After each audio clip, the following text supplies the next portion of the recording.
Hello everyone, welcome back to the channel. तो आज का हमारा लीड कोड क्वेश्चन है 2140 solving questions with brain power. ठीक है, बाकी में थोड़ा ब्रेन का पावर लगेगा आपके। मीडियम लेवल मांगते हैं लेकिन काफी इजी होने वाला है अगर आप इसका क्वेश्चन का डोमेन पकड़ लेते हो कि किस टॉपिक का क्वेश्चन है। ठीक है, इस क्वेश्चन में हमें क्या दे रखा है, एक zero index 2D integer array दे रखी होगी क्वेश्चन नाम की। ठीक है, और इस क्वेश्चन में जो हर एलिमेंट किस फॉर्म में लिखा हुआ है कि आगे वाला नंबर पॉइंट्स होगा और पीछे वाला नंबर ब्रेन पावर होगा। ठीक है, एक टाइप से ऐसा मान लो कि आप किसी एग्जाम में बैठे हो और आपके पास कुछ रूल्स है उस एग्जाम को अटेम्प्ट करने के। जैसे हाँ, आपके जो पर्टिकुलर क्वेश्चन सेट होगा। अगर आप किसी क्वेश्चन को अटेम्प्ट करते हो, पहली बात तो आपके पास दो चॉइस होंगी कि या तो आप उस क्वेश्चन को अटेम्प्ट करो या फिर उसे स्किप कर दो। ठीक है, अगर आप उस क्वेश्चन को अटेम्प्ट करते हो तो उससे जो दो अगले क्वेश्चन होंगे या पर्टिकुलर कुछ ब्रेन पावर हमें वैल्यू दे रखी होगी, उससे अगले कुछ क्वेश्चन आप सॉल्व नहीं कर सकते। ठीक है, और अगर आप उस क्वेश्चन को अटेम्प्ट करते हो आपको कुछ सर्टेन पॉइंट्स मिलेंगे। ठीक है, तो कुछ इस तरीके से हमें अपने क्वेश्चन सारे क्वेश्चंस को अटेम्प्ट करना है और वहां से मैक्सिमम पॉइंट्स जनरेट करने हैं। ठीक है, तो जैसे मैं पहले एग्जांपल देखते हैं, मैं पहले एग्जांपल की बात करूं तो देखो ये हमारे कुछ पर्टिकुलर क्वेश्चन दे रखे हैं। हमारा जीरो क्वेश्चन है, first question, second question, third question. ठीक है, तो अगर मैं पहला क्वेश्चन अटेम्प्ट करता हूँ, मतलब जीरो क्वेश्चन अटेम्प्ट करता हूँ, तो मुझे कितने पॉइंट मिलेंगे? मुझे 3 पॉइंट मिलेंगे। ठीक है, लेकिन अगर मैं कितने क्वेश्चन आगे के नहीं कर सकता अगर मैं इसे अटेम्प्ट करता हूँ, अगर मैंने अपने जीरो क्वेश्चन को अटेम्प्ट करा तो मैं आगे के दो क्वेश्चन सॉल्व नहीं कर सकता। क्यों? क्योंकि इसकी ब्रेन पावर 2 दे रखी है। ठीक है, मतलब मैं 4,3 को सॉल्व नहीं कर सकता, 4,4 को सॉल्व नहीं कर सकता, मैं सीधा 2,5 को सॉल्व करूंगा। अगर 2,5 को सॉल्व करा तो कितने टोटल पॉइंट्स हो गए? 3 पॉइंट यहाँ से आ गए और 2 पॉइंट यहाँ से आ गए, तो 3 + 2 5 हो गए मेरे अभी तक जो मैक्सिमम पॉइंट मैंने जनरेट करे। ठीक है, फिर मैं गया 4,3 पे। मैंने 4,3 से मैक्सिमम पॉइंट जनरेट कराने की कोशिश करी, तो यहाँ पे मैक्सिमम पॉइंट कितने बन पाएंगे? बस 4 बन पाएंगे। क्यों? क्योंकि इसकी ब्रेन पावर क्या है? 3, मतलब मैं आगे के 3 क्वेश्चन नहीं कर सकता, लेकिन आगे तो क्वेश्चन ही दो है। ठीक है, तो तीसरा क्वेश्चन है ही नहीं। तो अगला मेरा क्वेश्चन पे आया 4,4। 4,4 पे मुझे कितने पॉइंट मिले? 4 पॉइंट मिले। कितने क्वेश्चन नहीं कर सकता मैं? आगे के 4 क्वेश्चन नहीं कर सकता। आगे 4 क्वेश्चन है ही नहीं, तो इस केस में मैक्सिमम पॉइंट कितने जनरेट हुए? 4। 2,5 पे आया, मैंने इस वाले क्वेश्चन को अटेम्प्ट करा तो मेरे को 2 पॉइंट मिले। और आगे कितने क्वेश्चन सॉल्व नहीं कर सकता मैं? 5 क्वेश्चन अटेम्प्ट नहीं कर सकता। तो इस केस में भी मैक्सिमम कितना मिला? 2। तो कुल मिला के मेरे को जो मेरा फेवरेबल केस मिला जहाँ पे मेरा मैक्सिमम पॉइंट जनरेट हुए वो कहाँ मिले? 3,2 पे और 2,5 पे। ठीक है, तो 3 + 2 5, तो इसका आउटपुट क्या है? 5। ठीक है, तो ये तो रहा क्वेश्चन कि आप किस तरीके से अप्रोच करोगे, इस मतलब किस तरीके से हमारा ये आउटपुट निकला है। ठीक है, तो अगर मैं बात करूँ, अगर आपके दिमाग में थोड़ी-थोड़ी इसमें ब्रूट फोर्स बन रही हो, तो मैं एक ब्रूट फोर्स आपको क्लियर कर दूँ, जो मैं गलती मैंने करी थी ताकि आप उसमें टाइम वेस्ट ना करें। ठीक है, मैंने एक कोड लिखा था, ये नॉर्मल रिकर्सिव कोड था। ठीक है, इसमें मैं क्या कर रहा था, हर क्वेश्चन के लिए उसके अपने मैक्सिमम पॉइंट जनरेट करवा रहा था। ठीक है, और मैक्सिमम पॉइंट को स्टोर कर रहा था और हर क्वेश्चन के लिए उसके पॉइंट जनरेट करा रहा था और कंपेयर करता हुआ जा रहा था कि अगर ये पॉइंट्स मेरे मैक्सिमम आया तो ये मेरा मैक्सिमम पॉइंट है और इसी को मैं रिटर्न कर दूंगा। ठीक है, आपको लगेगा हाँ यार ठीक तो है, यही काम तो हमें करना है। हमें क्या करना है? हर क्वेश्चन के लिए अपने पॉइंट जनरेट करने हैं, जिसके पॉइंट मैक्सिमम होंगे वो ठीक है, वही क्वेश्चन मैं अटेम्प्ट कर लूंगा।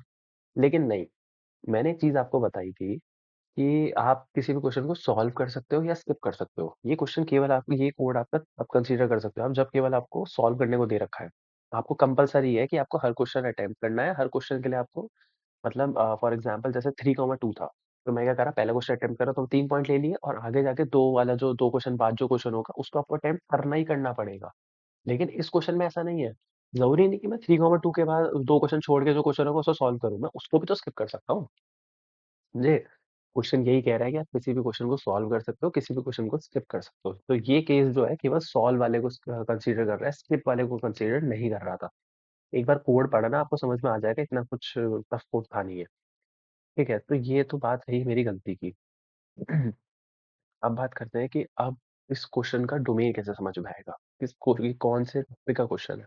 फिर एक चीज देखो, ये जो मेरा 3,2 है, मतलब मेरा पर्टिकुलर क्वेश्चन जो है वो आगे के कुछ क्वेश्चंस पे डिपेंड कर रहा है, क्लियरली दिख रहा है। ठीक है, जैसे कैसे 3,2 जो है किस पे डिपेंड कर रहा था? 2,5 पे डिपेंड कर रहा था मैक्सिमम पॉइंट जनरेट करने के लिए। ठीक है, अब ये वाला एग्जाम्पल भूल जाओ। सपोज करो, मान लो कि ये जो है 3,2 ये मेरा 4,4 पे डिपेंड कर रहा होता। लॉजिकली गलत है, मेरे को पता है क्वेश्चन के हिसाब से गलत है, मान लो मैं वैल्यूज नहीं ले रहा, मैं केवल कह रहा हूँ ये वाला क्वेश्चन इस पे डिपेंड कर रहा होता। ठीक है, मान लो मेरा ये वाला क्वेश्चन जो है वो इस पे डिपेंड कर रहा होता और लेट्स से इस पे भी डिपेंड कर रहा होता। पता है गलत है, सुनो बस मेरी बात। ठीक है, ये पहला वाला क्वेश्चन इस पे डिपेंड कर रहा है और आखिरी वाले पे भी डिपेंड कर रहा है। ठीक है, और ये जो सेकंड क्वेश्चन है ये किस पे डिपेंड कर रहा है? इस पे डिपेंड कर रहा है और इस पे डिपेंड कर रहा है। ठीक है, तो एक चीज़ देखो यार, तो अगर मेरे को इसके लिए सम निकालना होगा, तो मैं क्या करूँगा? क्या बार-बार जाऊँगा क्या इन दोनों के पास कि आप इन दोनों का सम कैलकुलेट करो, फिर मेरे 3 से ऐड कर दो। और ये क्या करेगा? ये भी यही करेगा। ये पहले इसके पास जाएगा, फिर इसके पास जाएगा, दोनों फिर ऐड होंगे, फिर इसमें होगा। मतलब एक काम बार-बार हो रहा है। ठीक है? मतलब एक टाइप से दिखेगा तो एक पर्टिकुलर क्वेश्चन मेरे आगे के क्वेश्चन पे डिपेंड कर रहा है क्लियरली। अगर मैं बार-बार उनके पास जाऊँ और सम कैलकुलेट कराता रहूँ, तो ये तो यूज़लेस है। ठीक है? देखो ये बन रही है हमारी सब प्रॉब्लम बन रही है एक। ठीक है? सब प्रॉब्लम क्या बन रही है कि मेरा एक क्वेश्चन आगे के क्वेश्चन पे डिपेंड करेगा ही करेगा। ठीक है? तो क्लियरली ये क्वेश्चन डीपी का बन रहा है, यहाँ से समझ में आ ही रहा होगा। ठीक है? और अगर मैं अब एक बात बताओ, अगर एक क्वेश्चन मेरा किसी और पे डिपेंड कर रहा है और कोई दूसरा क्वेश्चन भी उस पर्टिकुलर पे डिपेंड कर रहा है, तो मैं क्या आगे का सम बार-बार थोड़ी कैलकुलेट कराता रहूँगा? मैं क्या करूँगा, मैं उसको स्टोर करके रख लूँगा एंड में। ठीक है? मतलब ये मेरी बॉटम अप अप्रोच को समझाने की कोशिश कर रहा हूँ कि हम पीछे से स्टार्ट क्यों कर रहे हैं, आगे से स्टार्ट क्यों नहीं करेंगे अपनी टीपी टेबल बनाना। ठीक है? तो यहाँ से अपनी टीपी टेबल बनाते हुए जाएँगे, ठीक है, एंड तक। तो हमारा आंसर कहाँ जनरेट होगा? हमारा डीपी ऑफ 0 पे जनरेट हमें मिल जाएगा। ठीक है? अब अगर आपको ये डीपी वाला पार्ट पीछे का समझ में ना आया हो, तो बस इतना भी समझ लो कि यार एक पर्टिकुलर क्वेश्चन आगे वाले क्वेश्चन पे डिपेंड कर रहा है, प्लस मेरे को 2 चॉइसेस मिल रही है। सबसे बड़ा हिंट यही है कि मुझे 2 चॉइसेस मिल रही है, कि या तो आप उस क्वेश्चन को सॉल्व करो या उसको स्किप करो। ठीक है? जहाँ चॉइसेस मिल रही हैं कि मैं इस पाथ पे जाऊँ या ना जाऊँ, वहाँ साफ-साफ समझ में आ जाता है कि यार ये डीपी का क्वेश्चन है। ठीक है? तो अब आगे एक बार इसकी अप्रोच और इसका ड्राई रन देखते हैं, हमारे किसी भी एग्ज़ाम्पल के लिए करके देखते हैं। चलो यार, अपने आप डीपी की टेबल हमारी कैसे क्रिएट होगी उसकी बात कर लेते हैं। अच्छा, डीपी की टेबल कैसे क्रिएट होगी उससे पहले मैं आपको एक छोटा सा फॉर्मूले की ऑब्जर्वेशन देना चाहता हूँ। जैसे मान लो सपोज मैं अपने क्वेश्चन का ये सबसे पहला वाला क्वेश्चन सॉल्व करता हूँ, ये 3,2 वाला सॉल्व करता हूँ। अगर मैं 3,2 वाले को सॉल्व करूंगा तो मैं नेक्स्ट कौन सा क्वेश्चन वो कर सकता हूँ, अपना अटेम्प्ट कौन सा क्वेश्चन कर सकता हूँ। मान लो मेरा एक लूप चल रहा है आई इक्वल्स टू जीरो पे, जीरो से लेके कहाँ तक जा रहा है मेरा एंड तक। मतलब मान लो ये लूप मेरा काम नहीं आएगा क्वेश्चन में, केवल आपको समझाने के लिए है। कहाँ तक जाएगा? टू एन, मतलब क्वेश्चन डॉट लेंथ तक चलेगा। ठीक है? अगर मैंने पहला क्वेश्चन सॉल्व किया, ठीक है, अगर मैं पहला क्वेश्चन सॉल्व करता हूँ तो यहाँ से मेरा क्या फॉर्मूला बन, अगला क्वेश्चन में कौन सा सॉल्व कर पाऊंगा? I plus brain power plus one. ठीक है? ऐसा क्यों? खुद देखो यार, आई क्या है यहाँ पे मेरा? जीरो है। ब्रेन पावर क्या है मेरा? Two plus one. टोटल कितना आ गया? थ्री। मतलब मैं नेक्स्ट क्वेश्चन जो सॉल्व करूंगा वो मेरा थर्ड इंडेक्स वाला क्वेश्चन होगा। ठीक है? ये कौन सा इंडेक्स है? ये है मेरा ज़ीरो, ये मेरा वन है, ये मेरा टू है और ये मेरा थ्री है। तो मैं नेक्स्ट कौन सा सॉल्व कर सकता हूँ? एलिजिबल हूँ अगर मैं इस क्वेश्चन को अटेम्प्ट करता हूँ तो मैं नेक्स्ट 2,5 को सॉल्व कर सकता हूँ। ठीक है? अगर मैं बोलूँ कि मैं 4,3 को सॉल्व करूँ, सेम फॉर्मूला लगाते हैं।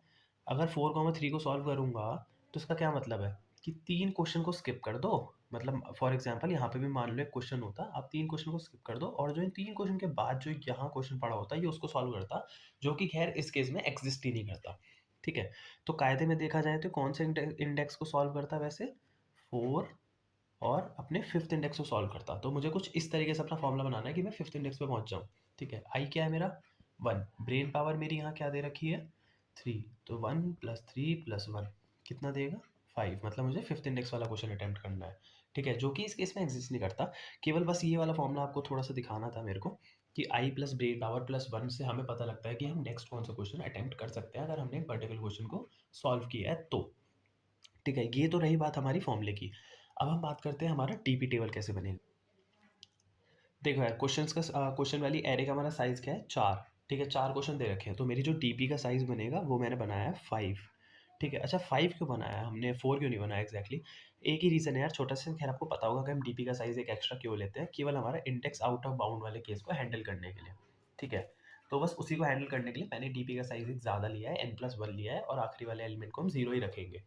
रीज़न क्या हो सकता है? ज़ीरो हम रीज़न ये कह सकते हैं कि जो हमारा आखिरी वाला क्वेश्चन है, इसके बाद हमारा कोई भी क्वेश्चन प्रेज़ेंट नहीं है। ठीक है? तो इसके हमारा जो स्कोर जनरेट होगा, ठीक है, या पॉइंट्स जनरेट होंगे वो ज़ीरो ही रहेंगे। ठीक है? अब वापस आते हैं हमारे लूप पे। सबसे पहले हमारा लूप कि हम कौन कहाँ से लेके कहाँ तक जाएँगे अपनी डीपी टेबल को फिल कराने के लिए।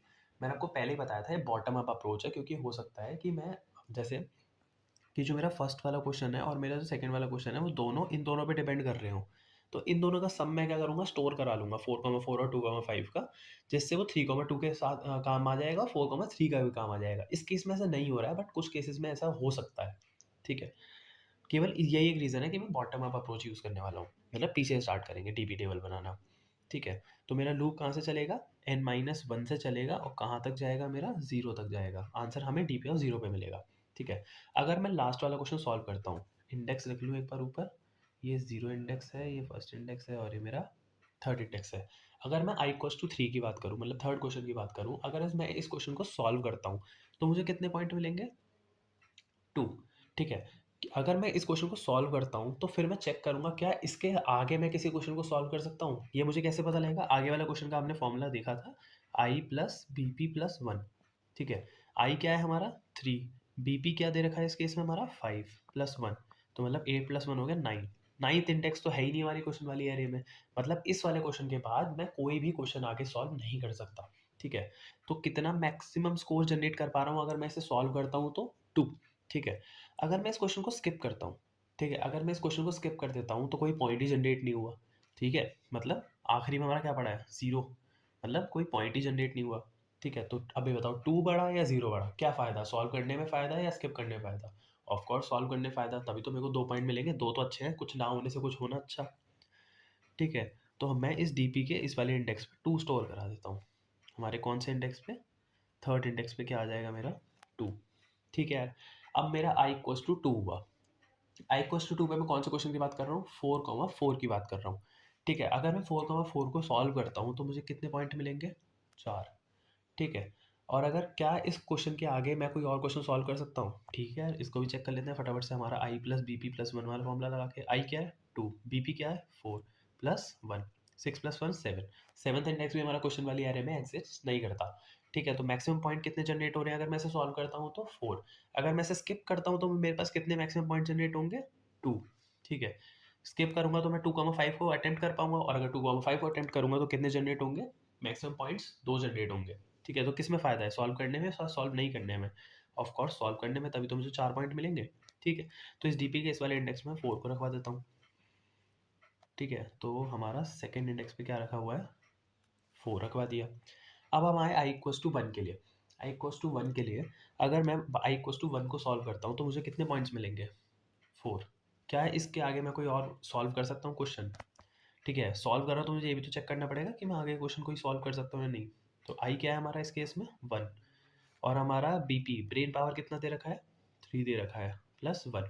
4 प्लस 1 हो गया हमारा 5। फिफ्थ इंडेक्स जो है हमारी डीपी वाली टेबल में एग्जिस्ट नहीं करता। तो हम कोई क्वेश्चन इसके आगे सॉल्व कर सकते हैं? नहीं कर सकते। ठीक है। 4 जनरेट हुआ अगर मैं इसे सॉल्व करता हूँ। अगर मैं फर्स्ट क्वेश्चन को स्किप कर दूँ तो मेरे को कितने पॉइंट्स हैं मेरे पास? मैक्सिमम 4। तो 4 बड़ा या 4 बड़ा? ये तो एक ही केस है। क्या आएगा? 4। तो मैं यहाँ पे भी क्या रखवा दूंगा? 4 रखवा दूंगा। इसको एक बार क्लियर कर दूँ। हाँ, तो इस इंडेक्स पे, मेरा फर्स्ट इंडेक्स पे क्या रखूँगा मैं? 4। ठीक है। अब हम आए अपने आई इक्वल्स टू 0 की बात करते हैं। आई इक्वल्स टू 0 पे अगर मैं अपने क्वेश्चन को सॉल्व करता हूँ तो मुझे कितने पॉइंट मिलेंगे? 3। ये 3 थोड़ा ज़्यादा बड़ा बन गया। 3। ठीक है। अगर मैं इस क्वेश्चन को सॉल्व करता हूँ तो मुझे 3 पॉइंट मिलेंगे। क्या इस क्वेश्चन के अलावा मैं कोई और क्वेश्चन सॉल्व कर सकता हूँ ब्रेन पावर के हिसाब से? ठीक है। तो फॉर्मूला लगाते हैं। आई प्लस बी पी प्लस 1। आई क्या है मेरा इस केस में? 0। बी पी क्या दे रखी है? 2। और हमारी प्लस 1। मतलब थर्ड इंडेक्स वाला क्वेश्चन मैं सॉल्व कर सकता हूँ। क्या थर्ड इंडेक्स मेरा क्वेश्चन में एग्जिस्ट करता है? हाँ यार, एग्जिस्ट करता है। क्या है? 2,5। ठीक है। तो मतलब मैं 2,5 को अटेम्प्ट कर सकता हूँ। अगर मैं 2,5 को अटेम्प्ट कर लेता हूँ तो मेरे पास टोटल कितने पॉइंट बन जाएंगे? कितने हो जाएंगे? 5। ठीक है। दूसरी चॉइस क्या आती है मेरे पास? ये तो तब बने हैं 5 मेरे जब मैं इस क्वेश्चन को अटेम्प्ट करता हूँ। दूसरी चॉइस आती है अगर मैं हमारे आई इक्वल्स टू 0 को स्किप कर देता हूँ तो कितने पॉइंट जनरेट होंगे मैक्सिमम? यहाँ से 5 हो रहे थे, और अगर मैं स्किप करता हूँ तो कितने पॉइंट जनरेट होंगे? 4।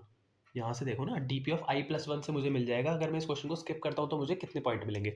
4 पॉइंट मिलेंगे। तो किस में फ़ायदा है? 5 पॉइंट में या 4 पॉइंट में? ऑफकोर्स 5 पॉइंट में। मैक्सिमम कितने? 5 है। तो मेरा आउटपुट क्या रिटर्न होगा यहाँ से? 5 रिटर्न होगा। बस यही काम है, और इसी तरीके से हमारी टीपी की टेबल बनने वाली है। अब चलो यार, इसको फटाफट से कोड करते हैं। सर अपने आप कोड वाले पार्ट की बात करते हैं। ठीक है, एक वेरिएबल लेता हूँ एन हमारे क्वेश्चन डॉट लेंथ के लिए। Question dot length. ठीक है। एक अपनी डीपी वाली टेबल बना लेते हैं। लॉन्ग टाइप की बनेगी क्योंकि आंसर भी हमें लॉन्ग में रिटर्न करना है। DP new long. क्या साइज बताया था मैंने आपको? n+1। केवल यही रीजन था, मतलब ताकि आउट ऑफ बाउंड हमारा ना जाए, इस चीज को हैंडल करने के लिए। ठीक है। काम मेरा कहाँ से कहाँ तक जाएगा? आई इक्वल्स टू n-1 से जाएगा I is greater than equal to 0 तक। I minus minus. ठीक है। पॉइंट्स क्या होते हैं मेरे? पॉइंट्स रखे होते हैं मेरे क्वेश्चन, मतलब हर एलिमेंट, हर क्वेश्चन के आगे वाला नंबर। ठीक है, तो क्वेश्चंस का, सारे क्वेश्चंस का आगे वाला नंबर मतलब जीरो इंडेक्स वाला। ठीक है, और ब्रेन पावर मेरा कहाँ रखा होता है? ब्रेन पावर मेरा रखा होता है फर्स्ट इंडेक्स पे। ठीक है, और मेरा नेक्स्ट क्वेश्चन कैसे पता लगता है मुझे कौन सा सॉल्व करना है? इसका हमने फॉर्मूला देखा था, क्या होता है हमारा। नेक्स्ट क्वेश्चन को शॉर्ट में ले लेते हैं। ठीक है, I plus brain power plus I plus one, sorry I तो हमने ले लिया। ठीक है, अब आते हैं मेरे दोनों ऑप्शंस। पहला ऑप्शन क्या है मेरे पास, अगर मैं उस क्वेश्चन को सॉल्व करता हूँ तो। ठीक है, अगर मैं उसको सॉल्व करता हूँ, जैसे एक वेरिएबल ले लेते हैं लॉग लॉन्ग सॉल्व, ये मेरे सॉल्व करता हूँ तो उन पॉइंट्स को ट्रैक करने के लिए। ठीक है, तो क्या आएगा यहाँ पे, पॉइंट्स प्लस, अगर नेक्स्ट क्वेश्चन पॉसिबल है। ठीक है, पॉसिबल है मतलब अगर वो नेक्स्ट क्वेश्चन वाला इंडेक्स मेरा n से छोटा है, मतलब मेरी क्वेश्चंस में एग्जिस्ट करता है। ठीक है, तो हम क्या करेंगे, तो आप क्या करो, डीपी ऑफ नेक्स्ट क्वेश्चन के साथ उसको ऐड करा दो। यही कर रहे थे हम, जैसे हमारा जो पहला वाला एग्जाम्पल था, जैसे मैं दिखाऊं आपको। ये जो मेरा पहला वाला एग्जाम्पल था, इसमें मैं क्या क्या कर रहा था ना, 3,2 को सॉल्व कर पा रहा था, 2,5 को सॉल्व कर पा रहा था। तो मैं क्या करता था कि आप डीपी ऑफ उस जो हमारा नेक्स्ट क्वेश्चन वाला इंडेक्स है उसका वैल्यू उठा लाओ। इस पे क्या पड़ा था हमारा 2, और उसको ऐड करा दो हमारे करंट पॉइंट्स के साथ। ठीक है, यही काम यहाँ पे हो रहा है। ठीक है, मैंने बोला अगर मेरा नेक्स्ट क्वेश्चन जो है मेरा एग्जिस्ट करता है, मतलब मेरी क्वेश्चन डॉट लेंथ के अंदर अंदर है, तो आप उस डीपी ऑफ नेक्स्ट क्वेश्चन के पॉइंट को उठा लाओ।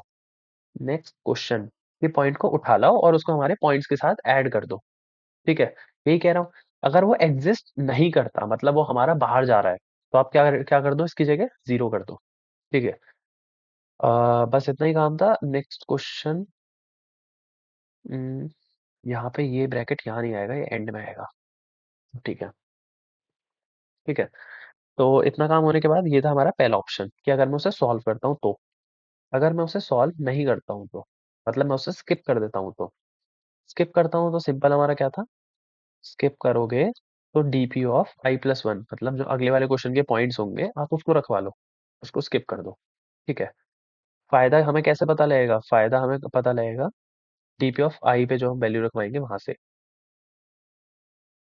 हम क्या करेंगे, डीपी ऑफ आई पे क्या रखवाते थे, मैक्सिमम रखवाते थे, कि या तो उसे सॉल्व करने में फायदा है या फिर उसे स्किप करने में फायदा है। ठीक है, और एंड में यहाँ से क्या रिटर्न कर जाएंगे, सिंपल हमारा, मैंने कहाँ आंसर जनरेट होगा हमारा सबसे पहले, मतलब डीपी ऑफ जीरो पे। ठीक है, बस इतना ही काम था हमारा, इसको रन कराते हैं। एक्सेप्टेड, सबमिट करते हैं।